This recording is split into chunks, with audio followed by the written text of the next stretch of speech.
सारी वीडियोस आप साथ साथ देखेंगे और साथ साथ हम गवाही को सुनेंगे। और अपोस्टल जी उसके बाद अजीब अजीब सी घटनाएं इनके साथ जब अटैक हुआ तो इनके साथ होनी शुरू हुई। कब्रिस्तान, पानी में डूबते हुए, ऐसी चीजें इनको नजर आई तो बहुत ज्यादा ये डर चुके थे।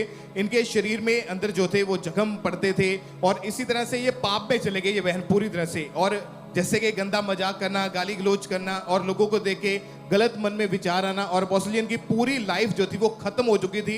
और इतनी बड़ी पोस्ट के ऊपर होने के बावजूद भी इस बहन ने खुद नशा करना शुरू कर दिया, क्योंकि बिल्कुल फेथ नहीं था। इनको लगता था कि यही चीजें मेरी जिंदगी है, इसके बाहर कुछ नहीं है। शराब पीना, भुक्की पीना, बियर, डेली रात को हमेशा नशा करना, लेट नाइट घर से बाहर रहना, अपनी फैमिली से रिश्ता इन्होंने पूरी तरह से तोड़ दिया था, किसी से बनती नहीं थी।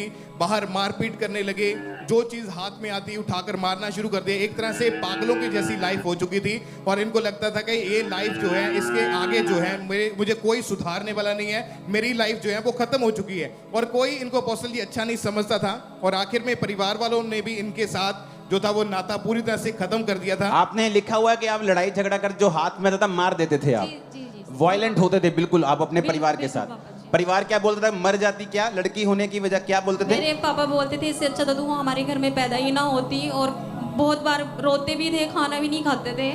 और मैं भी एक ही रूम तक सीमित रह गई थी, एक ही रूम के और अंदर। आप पर देशद्रोह का केस भी हुआ था जब आप प्रोटेस्ट करते थे। जी, इसी करके वो सोचते थे कि हमारी बेटी इस तरीके से बाहर घूमती है और इसके ऊपर केस हो गया है। तो वो कहते थे कि इससे अच्छा तो तू पैदा ही ना होती। 3 महीने में अंडरग्राउंड रही, लोगों के घरों में सोई, इधर उधर सोई। सर और सुसाइड करने के विचार आपको आने लगे?